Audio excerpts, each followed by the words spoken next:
আজকে অনেক দিন পর আবার তোমাদের সামনে হয়েছি রোববারে খেল আড্ডায়। গত 2 সপ্তাহে আমরা কিন্তু উপস্থিত হইনি বিভিন্ন ব্যক্তিগত কাজের জন্য বা ঝামেলার জন্য। তো আজকে আমাদের মূল আলোচ্য বিষয় হচ্ছে মোহনবাগানের বিভিন্ন প্লেয়ারদের পারফরমেন্স কীরকম এবং কেন এই পারফরমেন্স মোহনবাগানের বিভিন্ন প্লেয়ারদের উত্থান পতনের মধ্য দিয়ে মোহনবাগান চলছে। তবে গত বছরও শেষ ম্যাচে আমরা জয় দিয়ে শেষ করেছিলাম। এবছর শুরুতে যুবভারতী ক্রীড়াঙ্গনে নিজামের যে দল অর্থাৎ হায়দ্রাবাদ এফসিকে পরিষ্কার 3-0 গোলে হারিয়ে নতুন বছর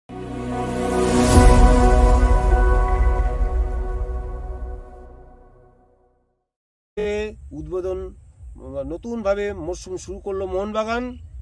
আর মোহনবাগানে বিভিন্ন প্লেয়ারদের একটা চমকপ্রদ পরিবর্তন আমরা লক্ষ্য করেছি।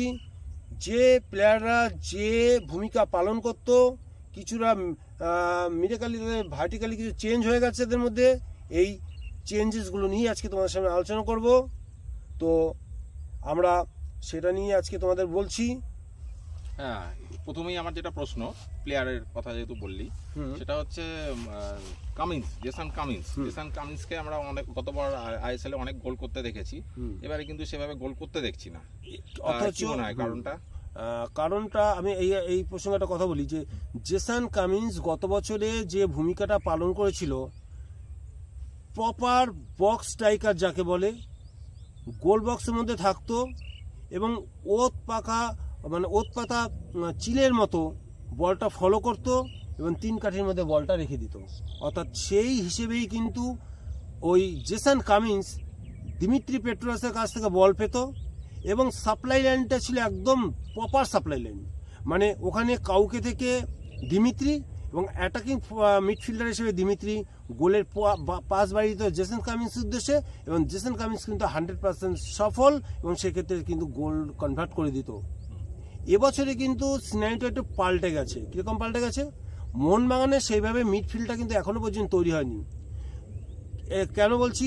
গ্রেগ স্টুয়ার্ট 2-3টে ম্যাচ খেলার পরেই চোটের কবলে পড়ে গেছে, ঠিকভাবে ম্যাচ করতে পারছে না।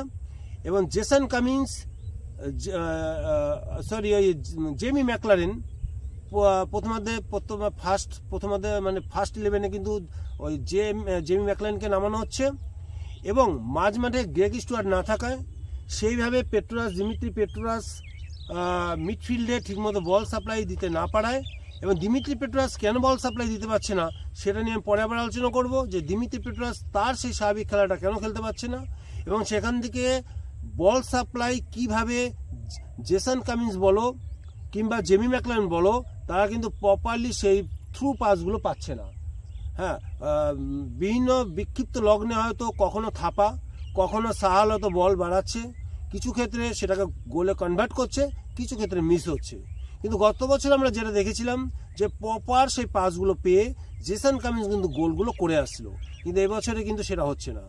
এটা প্রথম দিকের ম্যাচগুলোতে জেসন কামিন্স ফ্লপ ছিল এবং পাশাপাশি কিন্তু জেমি ম্যাকলারেন এখনও পর্যন্ত আমার ভাষায় ফ্লপ। ইস্টবেঙ্গল ম্যাচে গোল করেছে ঠিক আছে, মডার্ন ম্যাচে গোল করেছে ঠিক আছে, এরপর 2-4টা বিক্ষিপ্ত লগ্নে গোল করেছে ঠিক আছে, কিন্তু জেমি ম্যাকলারেন যে খেলাটা অস্ট্রেলিয়া খেলে এসেছিল অর্থাৎ টপ স্কোরার, যে প্রতি মুহূর্তে প্রতিটা বলে গোল করতো, মানে 80% গোল কনভার্ট করতো, সেই গোলের বলই কিন্তু জেমি ম্যাকলারেন পাচ্ছে না। এবং জেসন কামিন্সের বেলাও ঠিক একই কথা বলা যায়। এবার কি হলো, ঠিক আমরা দেখলাম যে প্রথম ধাপের যে শেষ দিকের খেলাগুলোতে যখন গ্রেগ স্টুয়ার্ট চোট পেয়ে গেল, দিমি চোট পেয়ে গেল, জেসন কামিন্সকে নামিয়ে দেওয়া হলো, তখন জেসন কামিন্স কিন্তু আর বক্স স্ট্রাইকার হিসেবে খেলছে না, লক্ষ্য করবি কিছুটা নেমে আসছে নিজে, তখন কিন্তু তার স্কিলটা কিন্তু আমাদের চোখে পড়েছিল। গত বছরে কিন্তু আমরা ওই জেসন কামিন্সের স্কিলটা কিন্তু দেখতে পাইনি। আজকে যেটা দেখলাম আমরা বা পায়ে নিখুঁত ড্রিবলিংয়ে কিন্তু 2-3টে প্লেয়ার কাটিয়ে এবং একদম ঠিকানা লেখা পাস বাড়িয়ে দিচ্ছে কোথায়, গোল বক্সে। সে কিন্তু অ্যাটাকিং মিডফিল্ডার হিসেবে কিন্তু খেলছে, অ্যাটাকিং মিডফিল্ডারের রোলটা কিন্তু সে পালন করছে জেসন কামিন্স, যেটা কিন্তু দর্শকদের কিন্তু দৃষ্টি আকর্ষণ করেছে। কিন্তু মোহনবাগান সমর্থকরা এই মুহূর্তে কিন্তু জেসনের একটা বড় ফ্যান হয়ে উঠেছে, কারণ জেসন যে খেলাটা এখন খেলছে, যেভাবে পাস বাড়াচ্ছে, প্রয়োজনে কিন্তু গোল বক্সে এসে গোলও করে যাচ্ছে। এই হচ্ছে জেসন কামিন্সের এই নাটকীয় পরিবর্তন, যেটা মোহনবাগানের দলের ক্ষেত্রে প্রচণ্ড কাজে দিয়েছে এবং একটা নতুন ভূমিকা পালন করছে জেসন কামিন্স। এটাই আমার হচ্ছে জেসন কামিন্সের খেলার পথ পরিবর্তনের কারণ বলে মনে হচ্ছে। হ্যাঁ, এবার একটা কথা, অস্ট্রেলিয়াতে যখন ম্যাকলারেন খেলতো তখন 20% বলকে 80% কনভার্ট করে নিয়ে গোল করেছে ম্যাকলারেন। আর আগের দিন কি দেখলাম বা বারবার কি দেখছি, কোলাসো বলতে কোলাসো বলটা দিল 1:1 গোলকিপার বলটাকে আরো রাইট সাইডে টেনে নিয়ে গেল, রাইট সাইডে টেনে নিয়ে যে কেউ ওপেন গোল, সে ডান পায়ে শটটা করলো, বারে লাগলো, কেন বা পায়ে শটটা নিতে পারতো না? আর এতটা টানবেই বা কেন? গোলকিপারকে কাটালেই তো গোল, বা গোলকিপারের উপর লক করে দিলেও তো গোল, জেনুইন গোল। ডেফিনেটলি ওটা তো 80% চান্সকে মিস করলো না, ডেফিনেটলি ওই গোলটার ক্ষেত্রে জেমি ম্যাকলারেনের 100% ত্রুটি আছে। আমি ঠিক সেই প্রসঙ্গে যাচ্ছি না, একটা বিক্ষিপ্ত ভাবে একটা গোল মিস করেছে, কিন্তু যে কথাটা প্রতি ম্যাচেই হচ্ছে কম বেশি ম্যাকলারেন। না ম্যাকলারেন সেইভাবে বল পাচ্ছে না, যেভাবে বল অস্ট্রেলিয়ার মিডফিল্ড, ওদের অস্ট্রেলিয়া খেলার স্টাইলটা কি ছিল, বক্স স্ট্রাইকাররা কিন্তু বক্স স্ট্রাইকারে ওখানটাই থাকবে এবং তাদেরকে মিডফিল্ড মানে ওরা ছোট ছোট পাস খেলে উপরে উঠে গিয়ে মিডফিল্ডে কিন্তু প্রপার বলটা কিন্তু এভাবে খেলে অভ্যস্ত জেমি ম্যাকলারেন, এভাবে খেলে অভ্যস্ত জেসন কামিন্স, অর্থাৎ তারা কিন্তু নিচে নেমে বল তৈরি করবে না। এবং গত বছর দিমিত্রি পেট্রোরাসিক এই রোলটা পালন করে জেসন কামিন্সকে বল বাড়িয়েছিল বলেই জেসন কামিন্স কিন্তু গোলগুলো কনভার্ট করতে হচ্ছে। অর্থাৎ অস্ট্রেলিয়ান স্টাইলই কিন্তু গত বছর আমাদের মিডফিল্ড বলো আর ফরওয়ার্ড বলো সেই খেলাটা হয়েছিল, কিন্তু এবছর সেটা হচ্ছে না। এবছর দিমিত্রিকে নিচে নেমে আসতে কাউকে নেই, বল পাচ্ছে না, দিমিত্রিকে কিন্তু নিচে নেমে আসতে হচ্ছে, নিচে নেমে এসে নিজেকে বল তৈরি করে নিজেকে গোলে শট করতে হচ্ছে, জিনিসটা একটু ডিফিকাল্ট হয়ে যাচ্ছে। এবং জেসন কামিন্সকেও সেই কারণে একেবারে দিমিত্রি পেট্রোরাসের জায়গা, দেখো কাউকে জায়গায় চলে যাচ্ছে দিমিত্রি এবং দিমিত্রির জায়গায় চলে যাচ্ছে জেসন কামিন্স, বোঝা যাচ্ছে কথা কি বলছি? এখনো পর্যন্ত কিন্তু জেমি ম্যাকলারেন এখনো এই আবহাওয়াটা বুঝে উঠতে পারেনি। জেসন কামিন্স কিন্তু গত বছরও কিন্তু সেই আবহাওয়াটা বুঝতে পারেনি, কিন্তু তার জায়গাটা কিন্তু ভরাট করে দিচ্ছিল দিমিত্রি পেট্রোরাস। এবছর দিমিত্রি পেট্রোরাস অফ ফর্মে থাকার কারণটা আমি বলেছি, কাউকের মতো কোনো মানে প্রপার সাপ্লাই লাইনটা নেই বলে দিমিত্রি আরও নিচে নেমে আসছে, সে তার অ্যাটাকিং মিডফিল্ড হিসেবে নিজের রোলটা পালন করতে পারছে না। এবং জেসন কামিন্স তার একদম বক্স টু বক্স যে খেলাটা খেলে সেটা করতে না পেরে সেও নিচে নেমে আসছে। এবং জেমি ম্যাকলারেনও ঠিক সেম, জেসন কামিন্স যে স্টাইলে খেলে ওদের ফরওয়ার্ডটা কিন্তু সেইভাবেই খেলে, বল তাদেরকে বক্সে দিতে হবে তারপরে সে গোলে কনভার্ট করবে, যেটা জেসন কামিন্স বুঝে গেল, এতদিনে রিজার্ভ বেঞ্চে বসে এটা রিড করলো, কিন্তু ম্যাকলারেন কিন্তু এখনো সেটা কিন্তু বুঝে উঠতে পারেনি। ঠিক আছে, যেদিনকে জেমি ম্যাকলারেন এটা বুঝবে, জেমি ম্যাকলারেনও কিন্তু খেলা খুলবে। জেমি ম্যাকলারেন কিন্তু এই খেলায় অভ্যস্ত নয়, কি বললাম বোঝা গেল? এই খেলায় কিন্তু জেমি ম্যাকলারেন অভ্যস্ত নয়। ম্যাকলারেনের খেলায় স্যাটিসফাইড? ম্যাকলারেন যদি ঠিকমতো গোল করতে না পারে তাহলে আমরা যা দর্শক আছে তারা কিন্তু স্যাটিসফাই নয়। অর্থাৎ তাকে খেলাতে গেলে মিডফিল্ডে যে ভূমিকাটা পালন করতে হবে সেটা কিন্তু হচ্ছে না। আর গ্রেগ বসাতে কিন্তু আরও সমস্যা হয়ে গেছে। আমি মনে করি যদি গ্রেগ আবার ফুল ফর্মে চলে আসে, ম্যাকলারেন বলো আর জেসন কামিন্স বলো, ওদের খেলা কিন্তু আবার খুলবে। আচ্ছা, আর আমাদের লিস্টন কোলাসো সম্বন্ধে কি বলবি? লিস্টন কোলাসো সম্বন্ধে বল পাসও বাড়াচ্ছে, বল ক্রিয়েট করছে, ওর নামে যে দুর্নাম সেটা অসাধারণ। গত ম্যাচে একেবারে মানে ম্যাগনিফিসেন্ট ফুটবল খেলেছে, মানে ভাষায় প্রকাশ করা যাবে না। মানে তোমার হায়দ্রাবাদের ডিফেন্সকে নিয়ে যা তা করেছে, একেবারে মানে ওর যেমন ইচ্ছা তেমন নাচিয়েছে। সত্যি কথা মনে হচ্ছে যেন মানে বলে দিচ্ছি, কারণ অনেকেরই এটা ভাষা, যে ইন্ডিয়ান মেসি যদি কাউকে বলা হয় সে হচ্ছে লিস্টন কোলাসো, তাই তো? যেভাবে ড্রিবলিং একটার পর দুটোর পর তিনটে ড্রিবলিং করে গোলে শট, দুর্ভাগ্যবশত ওদের গোলকিপারও সেদিনকে দুর্দর্শ ফুটবল খেলে ওই গোলগুলোকে সেভ করেছে, নাহলে কিন্তু একটা কি দুটো গোল কিন্তু লিস্টন কোলাসোর নামেও লেখা হয়ে যেত, দুটো গোলের পাস অলরেডি অ্যাসিস্ট হয়েছে তো, দুটো গোলের পাশে বাড়িয়েছে। এবং যে খেলাটা আর একটা জিনিস, লিস্টন কোলাসো মুডি প্লেয়ার, যেদিন খেলবে তো বাকিরা সব দর্শক হয়ে যাবে, আর যেদিন খেলবে না তো সেদিনকে ওই দর্শক হয়ে যাবে, তাই না? তো লিস্টন কোলাসোকে স্বাভাবিক খেলা খেলতে দাও, কোচও ওকে ডিস্টার্ব করছে না। অতএব ও সেলফিশ গেম খেলুক, আমরা যতই সেলফিশ গেম বলি বা যাই বলি, ওকে যদি কোনো ব্যাপারে বাইরে থেকে কন্ট্রোল করতে যায় ও স্বাভাবিক খেলাটাই নষ্ট হয়ে যাবে। সুতরাং ও কেন মনবীর বা আশিক কুরিনিয়ার মতো সেন্টার বাড়াতে পারে না, তার একটা কারণ আমি বলে দিই। তার কারণ হচ্ছে মূলত হচ্ছে ডান পায়ের প্লেয়ার, কিন্তু ও খেলছে বাঁ দিক দিয়ে। তো ডান পায়ের প্লেয়ার যখন বাঁ দিক দিয়ে খেলবে, বলটা বাঁ পা থেকে ডান পা নিয়ে উল্টো পায়ে তাকে শট করে তাকে মাইনাস করতে হবে, যেটা মনবীরের ক্ষেত্রে খুব সহজেই বল নিয়ে ডান পায়ে সে কী করে দিচ্ছে, রাইট উইঙ্গের থেকে সেন্টার করে দিচ্ছে। আশিক কুরিনিয়ানও কিন্তু সেটা করে দিচ্ছে, কিন্তু লিস্টান কোলাসও কিন্তু বাঁ পা থেকে ডান পায়ে নিয়ে আসতে গিয়ে প্লেয়ার কিন্তু জমে যাচ্ছে। তাৎক্ষণিকভাবে সেটা হচ্ছে না বলে ও যেটা পারে ড্রিবলিং করে 2, 4, 5টা কাটিয়ে বক্সের মধ্যে ঢুকে হয় মাইনাস না নিজে গোল। এবং লিস্টন ফাউল করতে বাধ্য করাচ্ছে, অপোনেন্ট প্লেয়ারদের ফাউল করতে বাধ্য করাচ্ছে। আর এই ব্যাপারটাতে কিন্তু মলিনা কিন্তু একেবারেই হস্তক্ষেপ করছে না, অর্থাৎ মুডি প্লেয়ার তাকে খেলতে দাও, যেভাবে খেলছে খেলে দিচ্ছে, ফলও পাচ্ছে। গত ম্যাচে আমরা পুরো ফল পেয়েছি, যে ম্যাচে জেতার পেছনে লিস্টান কোলাসও সিংহভাগ কৃতিত্ব ছিল, সেরাও সেই কারণে হয়েছে। আচ্ছা, এই যে মোহনবাগানের এতগুলো প্লেয়ার বাইরে থাকছে, রিজার্ভ বেঞ্চে থাকছে, চোটের আঘাতে ইত্যাদির কারণে মেন প্লেয়াররা, তাও মোহনবাগান আগের ম্যাচে হায়দ্রাবাদ ইস্টবেঙ্গলের সাথে ড্র করেছে, সে হায়দ্রাবাদকে অবলীলায় হারালো, আরো অনেক সুযোগ তৈরি হয়েছিল, গোল হয়নি, সেটা ফুটবলের অঙ্গ। এই মোহনবাগান সম্বন্ধে কি বলবি তুই? আমি যেটা বলবো সেটা হচ্ছে, এই মোহনবাগান মূলত মোহনবাগান টিমটা 11 জনের টিম নয়, মোহনবাগান টিমটা হচ্ছে 26 জনের টিম। মানে 26 জনের মধ্যে প্রথম যে কোনো চোখ বুঝে 11 জনকে তুলে নিয়ে ছেড়ে দাও, ওরাই হচ্ছে যে কোনো একটা আইএসএল একটা টিম হয়ে যাবে। আমি কি বুঝতে পারলাম? সুতরাং মোহনবাগানের কে দেখো, প্রথমে আমরা হাই করে উঠেছিলাম গ্রেগ গেল তাহলে মোহনবাগান জিতবে না, দিমিত্রি নিয়ে অফ ফর্মে জিতবে না, মোহনবাগান কিন্তু জিতেই চলেছে শুধু একটা ম্যাচ বাদ দিলে। তারপরে দিমিত্রি পড়ে গেল, চোট পেয়ে গেল, ইনজিওর হয়ে বেরিয়ে গেল, আমরা তো ধরেই নিয়েছিলাম দিমিত্রি মনবীর একটুখানি লাস্টে নামিয়েছে ম্যাচের ফলাফল, মানে একেবারে মেন প্লেয়ারদের বসিয়ে রিজার্ভ বেঞ্চে জিতে। কারণ রিজার্ভ আমরা যদি কোনোদিন মলিনা যদি মনে করে কেউ ধরো চোট নেই, কারো কোনো ইনজিওর নেই, মনে করলো না আমি এদেরকে বসিয়ে এদেরকে নামাবো, ম্যাচ জিতে যাবে। কারণ সেই কনফিডেন্স কিন্তু মোহনবাগান টিমে তৈরি হয়ে গেছে 26টা প্লেয়ার নিয়ে। 26টা প্লেয়ারই মলিনার একটা বড় ক্রেডিট, এটা বড় তৈরি করেছে। কে মলিনা কিন্তু অতটা দুশ্চিন্তা করছে না মোহনবাগানের সমর্থক হিসেবে আমরা যতটা করছি, তাই না?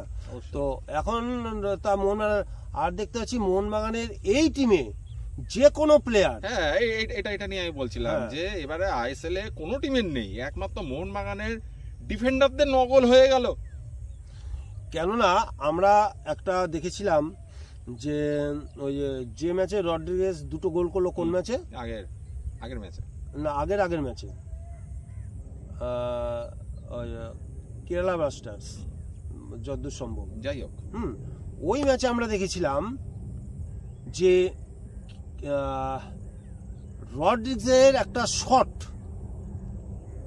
সে কিন্তু না কেরালা ব্লাস্টার্স না, তার পরের ম্যাচটা যতদূর সম্ভব মনে হচ্ছে পাঞ্জাব এফসি ম্যাচে হ্যাঁ 1 গোলে কিন্তু হারছিল।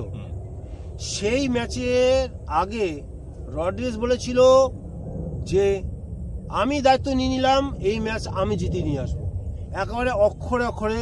আর আরেকটা বলেছিল মোহনবাগানকে ক্লিন শিট দেবে, 1 নম্বর জিতে আনবে। তো দেখো ম্যাচ যখন মোহনবাগান 1 গোলে হারছে, সে জানতো সে গোল করবে, এর আগেও তার অভিজ্ঞতা আছে, গোল করেছে।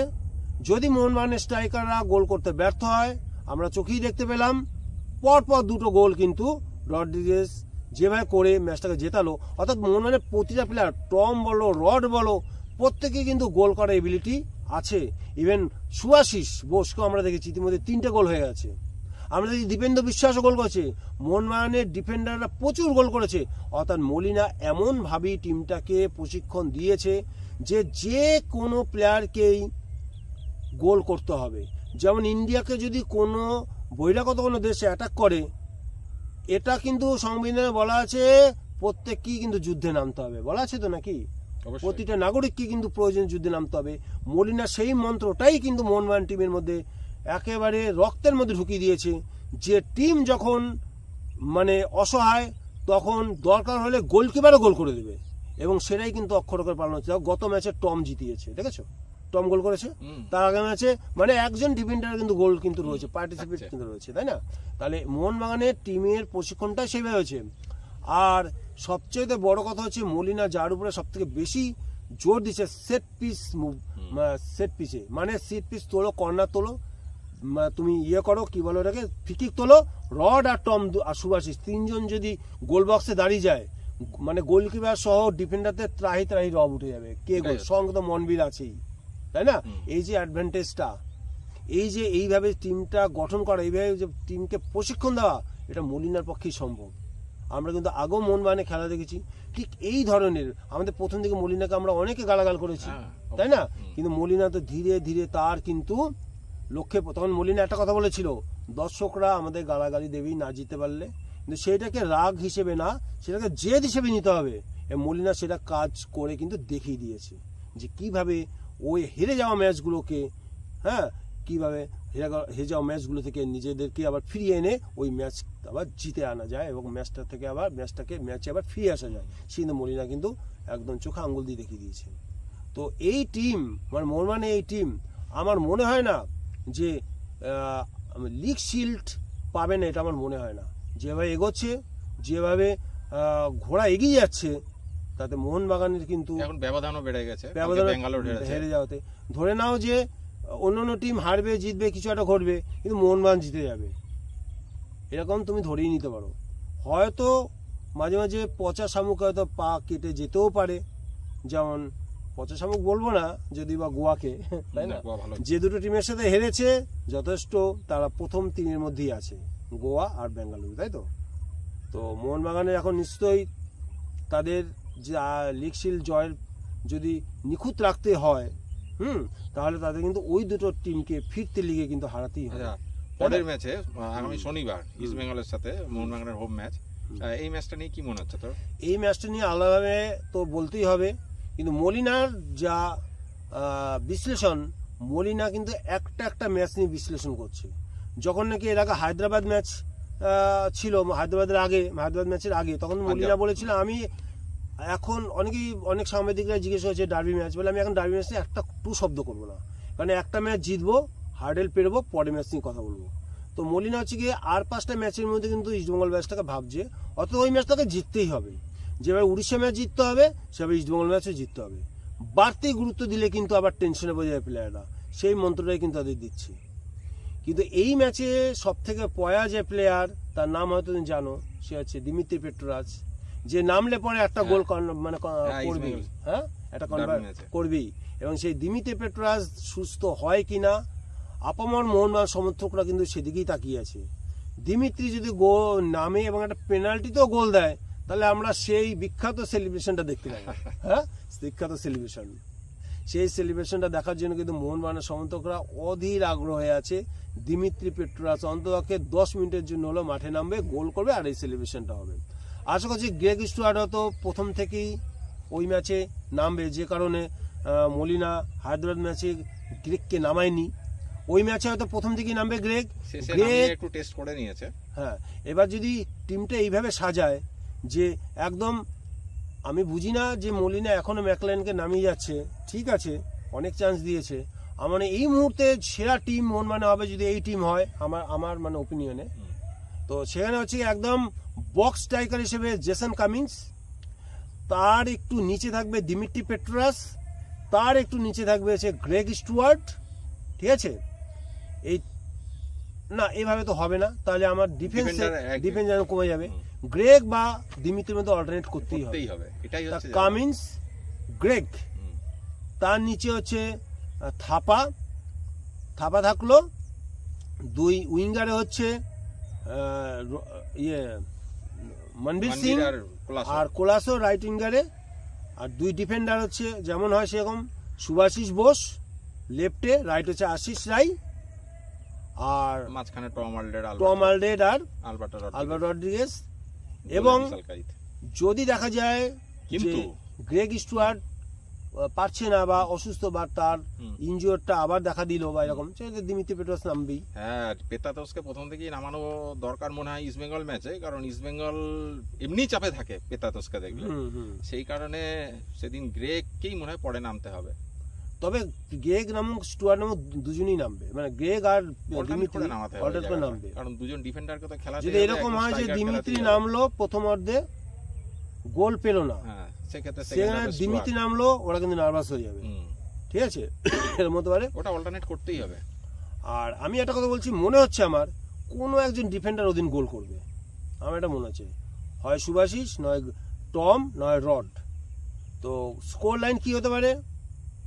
স্কোর লাইন এখন ইস্টবেঙ্গল একটা ম্যাচ ড্র করলো, যে ম্যাচটা ড্র করলো হায়দ্রাবাদের সাথে, জঘন্য ফুটবল খেলছে ইস্টবেঙ্গল, তো আবার সেই ফর্মে ফিরে যাচ্ছে।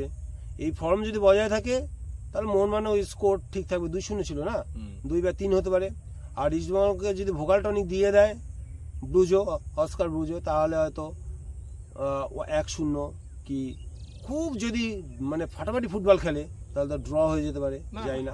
না বড় ম্যাচ নিয়ে ভবিষ্যৎবাণী করতে চাই না, বড় ম্যাচ তো, এটা ডার্বি তো, কারণ আবেগের খেলা, কে কোথায় ভোকাল টনিক কে কী হয়ে গেল বলা যায় না।